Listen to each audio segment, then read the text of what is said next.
Et bien nous voilà donc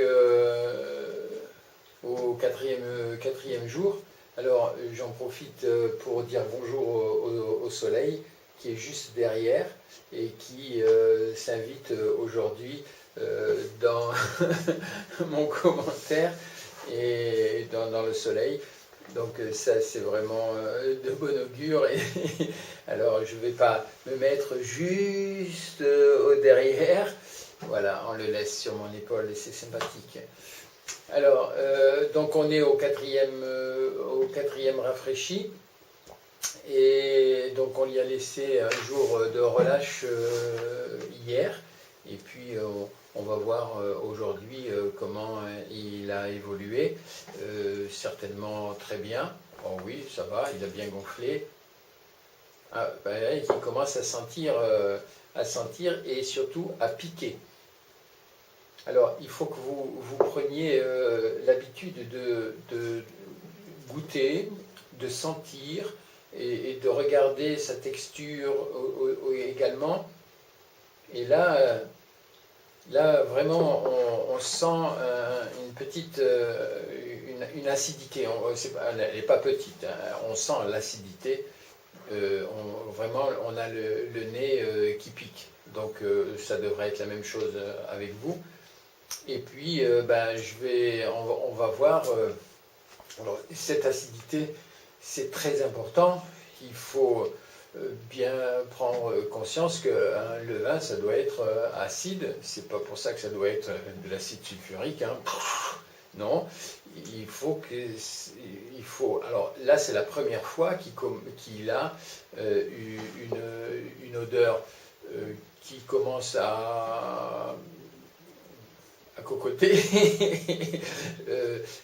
Ça commence à sentir effectivement le levain, c'est normal. Hier, on ne l'a pas lavé, il n'a pas mangé. Donc, il a une petite. Oui, il dégage sa chaleur et son odeur. Et surtout, il nous dégage une acidité piquante au nez. Et ça, c'est très intéressant parce qu'on est certain d'avoir un très beau levain. Voilà. Donc, qu'est-ce que j'ai comme recommandation à vous faire aujourd'hui?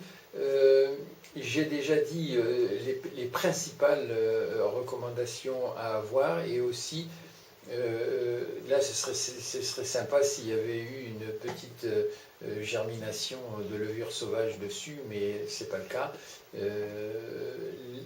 L'hiver, oui voilà, ce que je peux dire avec l'hiver. L'hiver, même si vous avez une chauffe intéressante dans votre maison, c'est-à-dire que, bon, admettons, ce qui ne devrait pas être le cas aujourd'hui, mais vous êtes à 22-23 degrés de température dans votre maison, ce qui est beaucoup trop, et c'est bien entendu, c'est pas pour ça que le levain pense qu'il est sous les tropiques. Et ça, c'est très effectif quand même quand il gèle dehors. On sent très bien dans la réaction du levain qu'il fait froid dehors.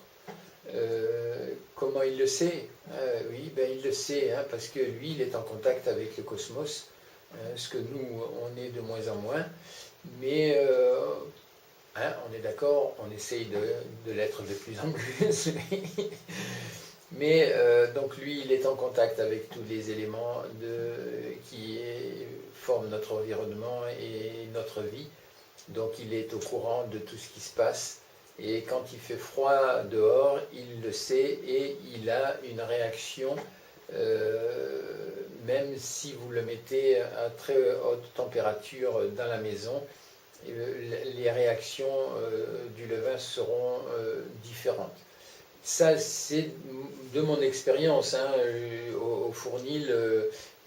J'ai constaté, hein, effectivement que le Fournil étant bien chauffé, si dehors il neigeait ou il gelait fort, eh ben, le levain mettait plus de temps, c'est pas pour ça qu'il venait pas, mais il mettait plus de temps à arriver.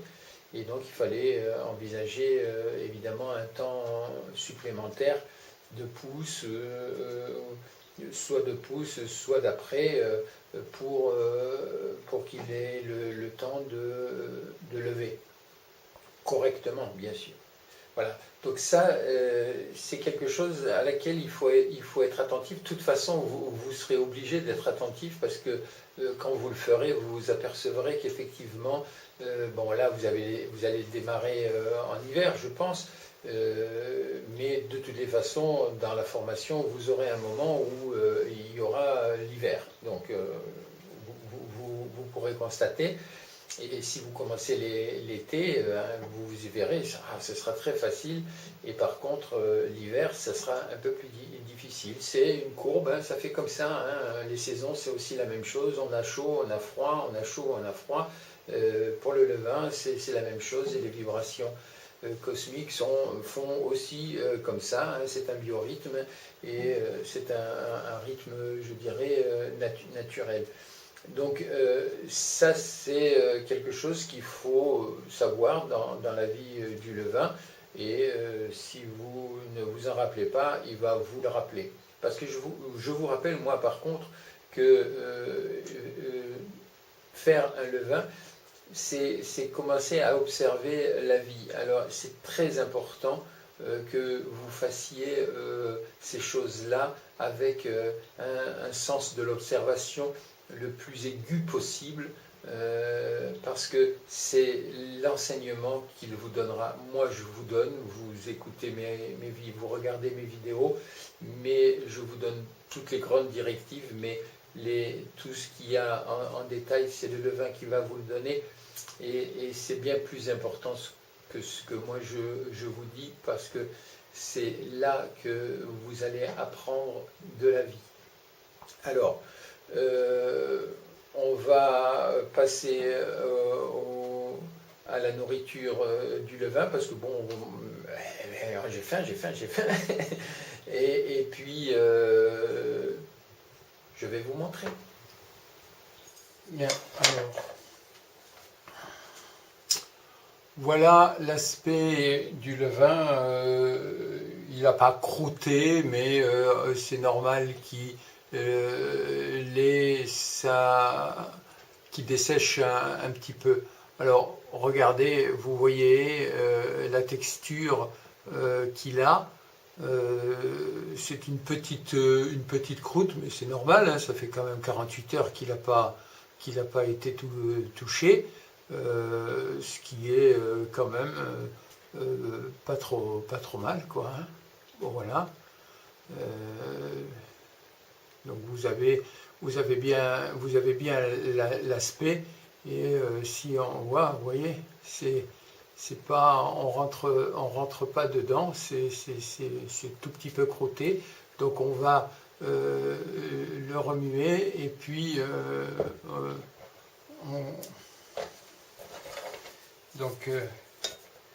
je vous ramène ça là, et puis vous pouvez constater l'aspect moussu qui est en dessous, et on sent très bien que quand on le touche, hein, même au bruit qu'il fait,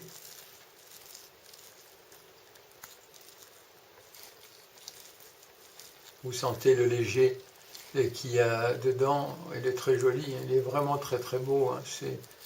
C'est un levain de démonstration absolument magnifique. Donc toujours pareil, hein, on nettoie les bords en grattant très fort, et puis voilà, on enlève toutes les aspérités à chaque fois. Voilà, il faut que le bol soit toujours très propre, hein. Et ça, voilà, vous mélangez bien. Oh là là, dis donc, qu'est-ce qu'il est beau. Bon là, disons qu'à ce stade-là, il pourrait faire déjà du pain. Hein. Ça c'est, vous l'apprendrez au fur et à mesure, hein, de votre expérience. Mais là, il faut l'entretenir de manière, c'est un cours, hein, donc vous êtes obligé on le fait vivre au maximum. Mais là, il a une odeur, vous devez vous en rendre compte, très intéressante. Et un piquant au nez qui est aussi intéressant, mais qui n'est pas violent, hein, il n'est pas violent. Bon, alors là maintenant on va rajouter de l'eau, un petit peu d'eau, voilà, comme ça, pas beaucoup. Et puis on dilue le... Voilà.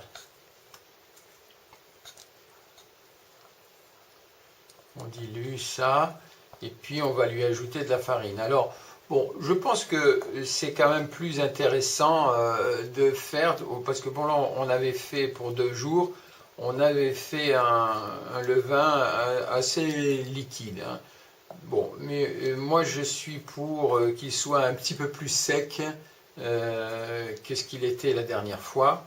Donc on va lui donner de la farine, mais pour qu'il soit un petit peu plus sec. Donc voilà.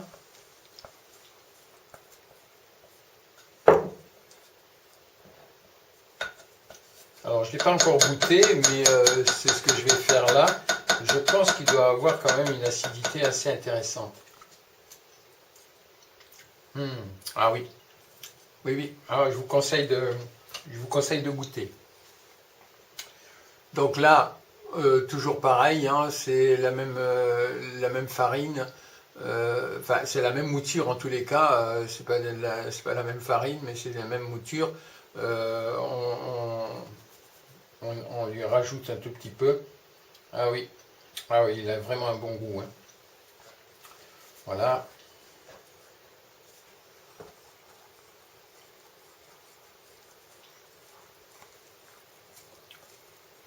Ah oui, là vraiment, c'est quand vous l'avez dans la bouche, il joue vraiment déjà son rôle presque de pain. Il ajoute, il fait saliver comme c'est pas possible, hein. Oh oui, très très bien. La petite acidité dans la bouche est très intéressante.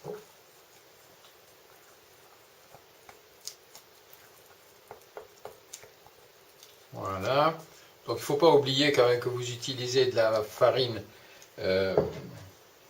intégrale et qu'il faut penser quand même qu'il va avoir une absorption et que ça va sécher un petit peu plus. Donc vous l'avez vu, là j'ai mis un petit peu plus de farine. Et voilà, vous notez la consistance. Hein, vous notez que la consistance est beaucoup plus sèche que tout à l'heure. Bon, là c'est la même chose, hein, on va lui laisser 2 jours. 2 jours, 2 jours, donc demain se relâche. Et on reviendra le voir. Donc on lui donne un petit peu plus de farine, comme ça il travaillera un petit peu plus et demain il aura de quoi tenir 48 heures. Ne pas oublier, hein, que c'est toujours un bébé, même s'il commence à sentir l'adulte. Mais c'est vraiment, ça commence à sentir vraiment le levain magnifique. Voilà. On fait toujours la même chose.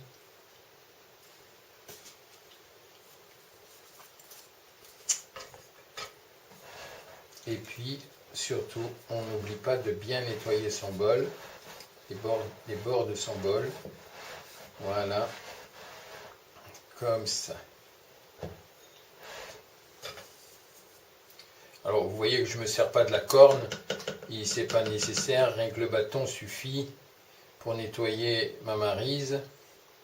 Il n'y a pas besoin d'avoir un ustensile, je fais remarquer quand même que là, au départ, pour faire le levain, à part la maryse, un bol, un bâtonnet et bon, il y a ça, mais c'est pas indispensable, hein, ça peut être fait avec les mains. Et la pelle à farine, hein, ça peut être pris. Alors, c'est toujours la même chose, hein, les ustensiles, vous pouvez utiliser tous les ustensiles que vous voulez, mais ceux qui sont nature sont quand même préférables. C'est quand même préférable à tout ça. Donc voilà, on peut faire aussi passer un tour de doigt, comme ça, pour nettoyer son bol. Voilà. Voilà. Et puis, on suce son doigt. Voilà, on fait comme ça. C'est important, et là, on fait le quatrième rafraîchi. Voilà. Donc, on fait donc dans un jour, on laisse relâche de main et on reviendra après le vin et nourri. Vraiment, il sent absolument parfaitement et c'est vraiment un régal. J'espère que pour vous, c'est également la même chose. Donc vous n'oubliez pas d'utiliser toujours votre carnet et de noter vos expériences. Donc là, on va le laisser encore une journée tranquille et puis on le reverra le jour d'après. C'est toujours la même chose. Je vous rappelle quand même que au départ, sur un levain, il faut y être tous les jours, et puis à partir du troisième jour, on laisse un jour de décalage, et puis ça va faire ça comme ça. Je pense que dans le mois, on aura une dizaine de rafraîchis pour l'amener. Donc là, on en est au quatrième, on va attendre le cinquième, et puis on va espacer comme ça, jusqu'à avoir 3-4 jours de décalage. Et puis ça devrait fonctionner comme ça pour que le mois prochain vous démarriez avec un levain qui soit au top, hein. Donc on devrait arriver à faire un pain correctement. Donc l'important dans le levain, quand vous faites un levain, alors vous vous dites ah mais je vais en avoir de trop. Non, vous n'en avez jamais de trop. Enfin, si peut-être que vous pouvez en avoir de trop, hein, ça dépend aussi de vous, mais vous voyez comment je le nourris. C'est certain que pour faire un pain de 1 kg, on a trop, puisqu'il nous faut que 208 grammes, et là, on en a déjà largement le truc. Mais pour pouvoir conserver un levain correctement, je dirais, il lui faut une certaine masse pour ne pas se déshydrater trop vite, ne pas sécher ou croûter trop rapidement. Donc il lui faut lui laisser, lui donner une quantité assez, pas importante, mais importante par rapport à l'utilisation que vous allez en faire. Mais vous aurez un levain de meilleure qualité si vous le nourrissez correctement et que si vous lui donnez de la masse pour pouvoir répondre à son évolution normale. C'est-à-dire que plus vous avez une masse et plus vous pouvez contrôler, je dirais, l'évolution de votre levain. Alors, le vin, s'il est trop petit, ben, vous n'avez aucun intérêt, il va pas vieillir correctement, il ne va pas évoluer correctement, il va pas, c'est pas très intéressant. Par contre, si vous lui donnez une masse, eh ben, d'abord vous allez le contrôler plus facilement parce qu'il est plus gros. Donc si vous oubliez un jour de le nourrir, il ne va pas mourir pour autant. Alors que s'il est tout petit, ben, il va être déshydraté complètement le lendemain. Donc là, oui, effectivement, vous avez un problème logistique qui va faire que votre levain, ah là là, c'est compliqué de faire un levain. Non, c'est pas compliqué de faire un levain, il suffit de réfléchir aux choses. Donc si vous lui donnez à votre levain le temps et la masse qu'il réclame pour vivre, bon, eh ben, il sera plus à l'aise.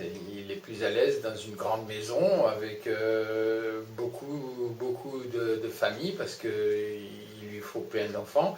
Et puis, plutôt que de rester seul et déshydraté, je dirais comme un vieux, déshydraté parce qu'il n'a personne autour pour s'épanouir, jouir de la vie et être heureux, quoi, tout simplement.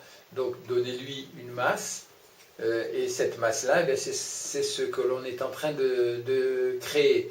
On va la créer pendant tout le mois, parce qu'évidemment, là maintenant, on pourrait l'utiliser pour faire du pain, c'est pas un problème. Si on doit utiliser la totalité, on peut l'utiliser, puis après on redémarre. Bon, ça c'est le conseil que je donne pour les gens qui sont sous les tropiques, mais ceux qui ne sont pas sous les tropiques, qui sont sous nos latitudes à nous en France ou au Canada, il faut faire comme ça. Voilà, donc c'est pas la masse du levain est une des choses assez importantes à avoir. Donc la masse, elle s'arrête où en fait?